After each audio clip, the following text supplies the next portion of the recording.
अस्सलाम वालेकुम फ्रेंड्स, क्या हाल चाल है जी। नावल है हमारा सिर्फ तुम। राइटर हैं Bia Khan. Episode 19, voice over by Arwa. तो फ्रेंड्स, अगर किसी ने चैनल को सब्सक्राइब नहीं किया, चैनल को सब्सक्राइब कर लें और साथ में दिए बेल आइकन को भी प्रेस करना मत भूलिएगा। चलें जी, नावल स्टार्ट करते हैं। मुझे जाने दो, क्यों पकड़ा है मुझे तुमने। सुल्तान अपने हाथ पर बंधी रस्सियों को खोलने की नामुमकिन कोशिश कर रहा था। वो खुद पूरा कुर्सी से बंधा हुआ था। थोड़ी देर इंतज़ार, उसके बाद तुम आज़ाद हो गए। बोलने वाला हैदर था। सुल्तान उसको देखते ही हैरान हुआ था। तुम उसके मुंह से बेसाख्ता ये अल्फाज निकले थे। हाँ मैं, हैदर ने तंजिया मुस्कुराहट से जाए जवाब दिया था। किसके कहने पर यह सब कर रहे हो? सुल्तान गुस्से में पूछने लगा। अभी तुम्हें कुछ ही देर में पता लग जाएगा। मुझे क्यों यहाँ लाए हो? ये तो सिकंदर का घर है। सुल्तान घर को देखते ही पहचान गया था, लेकिन फिर भी पूछा था। गुड, तुम जानते हो ये सिकंदर का घर है। बस उसके आने का इंतज़ार है, उसके बाद तुम्हारा फैसला हो जाएगा। अब की बार सुल्तान भी डरा था। क्या मतलब? कौन सा फैसला? कपकपाते हुए लबों से पूछा था। तभी अचानक घर का दरवाज़ा खुला था। माही, जो खुशी खुशी गाड़ी से बाहर निकलती ही सिकंदर के हमरा घर के अंदर आई थी, कुर्सी में रस्सियों से बंधी सुल्तान साहिब को देख सिकंदर की तरफ देखने लगी थी। ये क्या है सिकंदर? माही के पूछने पर वो मुस्कुराते माही से दूर हटते सुल्तान के करीब आया था। झुकते ही वो उसके मुंह को दबोचे था, जबकि माही हैरान से सिकंदर के हर अमल को देख रही थी। सिकंदर, क्या कर रहे हैं आप? माही के लहजे से साफ खौफ जाहिर हो रहा था। वही जो करना था मुझे। माही अब भी उसकी बात नहीं समझी थी। सिकंदर, मुझे कुछ समझ नहीं आ रहा, आप क्या कहना चाह रहे हैं? माही डरती उसके सामने आई थी। सिकंदर एकदम सुल्तान के मुंह को छोड़े उसकी तरफ मुतवज्जा हुआ था। मोबाइल खोलो। माही ने सिकंदर के हाथ से मोबाइल लिए खोला था। मोबाइल खोलते ही जो उसने देखा, वो हैरान सी थी। एकदम वो ज़मीन पर गिर गई थी। मोबाइल में मौजूद सिकंदर और इसके साथ गुजारे हुए लम्हे थे। ये चीज़, हर चीज़ उसमें मौजूद थी। उसकी गुर्बत में गुजारे हुए लम्हे, सब कुछ। माही हैरत भरी नज़रों से सिकंदर को देखने लगी। सिकंदर, ये क्या है? अब खोलो टीवी। हर चैनल पर माही के साथ सिकंदर की वीडियो चल रही थी। अब के माही की आंखों में आंसू आए थे, जबकि हर चैनल पर सिर्फ यही चल रहा था। मशहूर बिजनेसमैन सिकंदर के कुलीग सुल्तान की बेटी ने सिकंदर से ज़बरदस्ती शादी की थी, उसे अपने झांसे में फंसाया और तो और सिकंदर के करीब ज़बरदस्ती आने की कोशिश भी की है। माही का डर सही साबित हुआ था। उसे जो लगता था उस पर किसी की नज़र है, वो बिल्कुल ठीक थी। उस पर उसका शौहर, उसका मुहाफ़िज़ ही नज़र रखे हुए था। हर चीज़ को कैमरे में कैद किए उसने हर चैनल पर शाया किया था। माही अपने कदमों पर मुश्किल खड़ी होती सिकंदर के पास आई थी। उसके पास आते खाली खाली नज़रों से उसे देखने लगी थी, जबकि सुल्तान भी सिकंदर की इस हरकत पर सकते में रह गया था। और हैदर जानता था ये सब सिकंदर ने करना है, ये किया है। सिकंदर, माही ज़ोर से चीखी थी। ये क्या किया है? वही जो करना था मुझे, सिकंदर पुरसुकून लहजे में बता रहा था। क्यों क्यों किया ये सब? माही अब की बार मुतवरम आंखों से देखती सवाल कर रही थी। अपने बाप से पूछो। माही सवालिया नज़रों से उसे देखने लगी थी, जबकि सुल्तान साहिब अब होश में आए थे। सन्नान और हानिया भी अपने घर आ गए थे। उनको घर आए काफ़ी वक्त हो गया था। सन्नान फ्रेश सा होकर रेस्ट करने की गर्ज से बेड पर लेट गया, जबकि हानिया भी फ्रेश होती फ़ौरन नीचे जाते ही किचन में चली गई थी। जल्दी से चाय का पानी चढ़ाया था, क्योंकि उसने सबसे ज़्यादा जो चीज़ मिस की थी वो थी चाय। चाय के बगैर हमारी हानिया का जीना मुश्किल था। हानिया मैडम चाय से बेगानी अपनी ही सोचों में मगन थी, जबकि चाय उबल उबल कर बाहर आने को तैयार थी। पीछे से आते सन्नान ने जल्दी से चूल्हा बंद किया था। होश कहाँ है तुम्हारा? उसको किसी सोच में गुम देखे वो गुस्से में बोला था। मुझे नहीं पता था ये बाहर। अभी हानिया कुछ बोलती कि सन्नान उसे कमर से थाम गया था। अच्छा छोड़ो इन बातों को, अब तुम महफूज पन सा महसूस कर रही हो ना? अपने शोहर को एक किस ही दे दो। सन्नान आंखें फटफटाए बोला था। सन्नान, आप बहुत ठरकी हैं। सारा ठरकीपन आपके अंदर ही घुसा हुआ है। हानिया मुंह बनाती बोली। अब क्या करूं? अपनी बीवी को देखते उससे 2-3 किस लिए बगैर चैन ही नहीं आता। दिल करता है खा जाऊं तुम्हें, लेकिन वो क्या है, तुम रो जाओगी। इसलिए नहीं खाता। सन्नान उसके गर्दन में हाथ डाल गया था, जबकि हानिया सन्नान का मूड तब्दील होते देख दूर पीछे हटी थी। अच्छा अभी जाएं, पहले मैं चाय को कप में डाल लूँ। बाहर आ रही हूँ, आप लॉन्च में बैठे, नहीं तो चाय ठंडी हो जाएगी। आज मुझे चाय की तलब नहीं है, तुम्हारे नशीले होंठों की तलब है।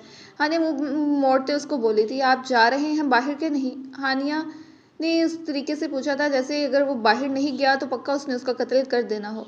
अगर मैं नहीं जाऊंगा तो क्या करोगे? सन्नान जानकर उसको और तंग कर रहा था। नहीं तो मैं आपका सिर दीवार में मार दूंगी। हानिया घबराई से उसकी नज़रों से कंफ्यूज खुद को कंपोज करती बोली। ऑप्स, कातिल बनोगी? यानी अच्छा है, गुड। फिर कल की न्यूज़ में आएगा हानिया मैडम ने अपने शोहर सन्नान इंडस्ट्री के मालिक सन्नान का कत्ल कर दिया है। रिश्ते में वो उनके शोहर थे। सन्नान हाथ को माइक बनाते हुए बाहर निकला था, जबकि बाहर जाते न्यूज़ से उसे न्यूज़ चैनल खोलने का ख्याल आया। टीवी को खोले, सिकंदर को देखती उसकी नज़रें एक क्लिप पर गई थी, जिसकी वीडियो शाहिद ही देखने के लायक थी। नीचे चलती लाइन में ये चल रहा था, मशहूर बिजनेसमैन सिकंदर शाह के साथ धोखा हुआ है, उनको फंसाया गया है, उनके साथ ज़बरदस्ती की गई है। जबकि सन्नान हैरान से जल्दी से खड़ा हुआ था। उसका इरादा अभी सिकंदर के घर जाने का था। हानिया उसको बाहर जाते देख बोली थी, आप कहाँ जा रहे हैं? अपने दोस्त का दिमाग ठिकाने लगाने। क्या कर रहा है? शादी कोई खेल नहीं है, जो उसके दिल में आ रहा है वो कर रहा है। सन्नान की बात तो हानि के सर से गुजरी थी, लेकिन टीवी पर चलती न्यूज़ को देखकर उसे कुछ कुछ समझ आ गया था। जबकि सारी बात समझ आई तो वो भी हैरान सी बैठी रह गई। क्यों कोई इस हद तक भी गिर सकता है? अगर कोई ज़ाती मसला था तो घर तक महदूद रखता, क्यों सारे ज़माने के सामने उस लड़की को रुसवा कर रहा था? हानि को रह रहकर सिकंदर पर गुस्सा आ रहा था, साथ में सन्नान पर भी, जिसने ऐसे दोस्त बनाए हुए थे। माही चलती हुई सुल्तान साहिब के पास आई थी, जबकि वो बिल्कुल उसके सामने मौजूद थे, बिना किसी कैद के। क्या किया है आपने? माही की आवाज़ बिना आवाज़ भी रोंदी हुई थी। मैंने पूछा, क्या किया है आपने? माही की आवाज़ इस हद तक तेज़ थी कि वहाँ मौजूद सिकंदर भी माही के इस रूप को पहली दफ़ा देख रहा था। अरे ये क्यों बताएंगे? मैं बताता हूँ। पिछले कई सालों से मेरी कंपनी के शेयर्स इधर से उधर हो रहे हैं। सारे में मेरी कंपनी को बेचने का मंसूबा तुम्हारा बाप बनाए बैठा था। गद्दारी कर रहा है ये। क्या समझा? मुझे पता नहीं लगेगा ये काम कर रहा है। सिकंदर की बात पर माही का हाथ उठा था, जो सिकंदर के चेहरे पर पड़ा था। थप्पड़ की आवाज़ पूरे घर में गूंजी थी। सिकंदर अपने गाल पर हाथ रखे माही को सर्द नज़रों से देखने लगा। इस गद्दारी पर तुमने मुझसे शादी की थी ताकि मेरे बाप को बदनाम कर सको, या फिर मुझे?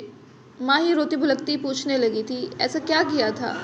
इधर से उधर तुम्हारी कंपनी की बातें ही की थी, शेयर्स ही बेचे थे ना?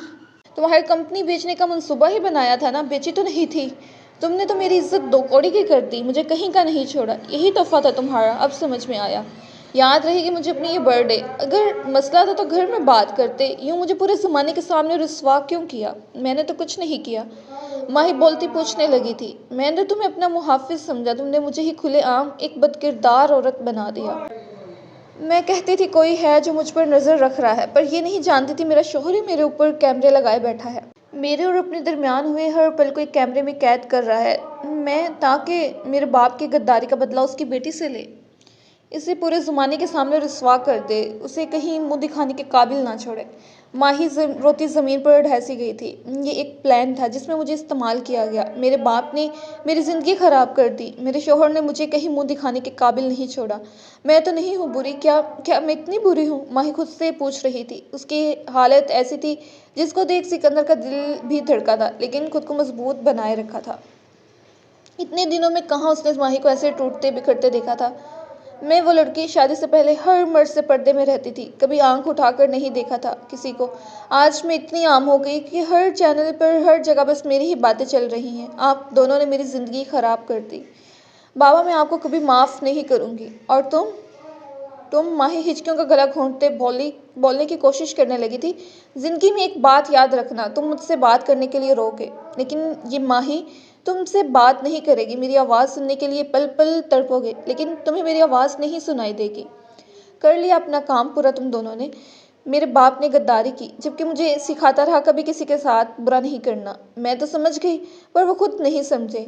एक मेरा शौहर जो मुझे कहता रहा, मैं तुम्हारे साथ हूँ मरते दम तक, अलग नहीं होऊंगा।